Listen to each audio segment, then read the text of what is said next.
Just simply being aware. It's being in touch. It's not being on my phone constantly. It's making sure that I get me time despite having our kids around more often. It's ensuring that I'm taking time for me to process how this pandemic has made me feel. And I think one of the things that we often, especially in the athlete world, try to do is push and suppress and get rid of bad feelings.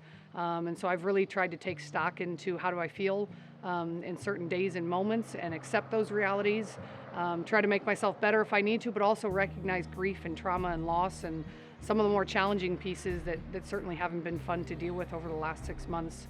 But I think that the number one is just giving myself daily time, working out every day, and again, avoiding being on our phones so much. I think it can be such a deterrent to positive mental health.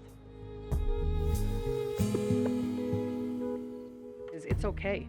It's okay to wake up and for the first couple minutes of the day, kind of look around, feel your bedside, check your phone to see what time it is, check your calendar and be like, okay, what's real, what's in front of me, and do some grounding exercises, because otherwise I think we get so caught up in this race of, well, where'd you hear this? And did you hear this? And did you hear what the latest with schools is? And did you hear the latest with college football? And you kind of end up running down this trail that isn't really healthy to just focus on what's the here and the now, what's the next step I need to take forward, to be focused on how I can take care of myself, my family, my friends, my businesses, whatever the things I need to do.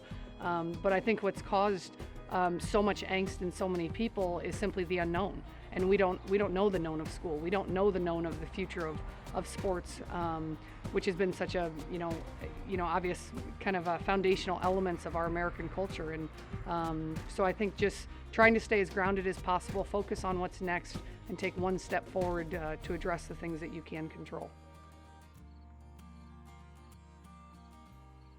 I've had 2 significant mental health breakdowns, leading to week-long stays in hospital, weeks-long stay, and both of them were triggered by a lack of sleep. Both of them were triggered by forgetting to eat meals.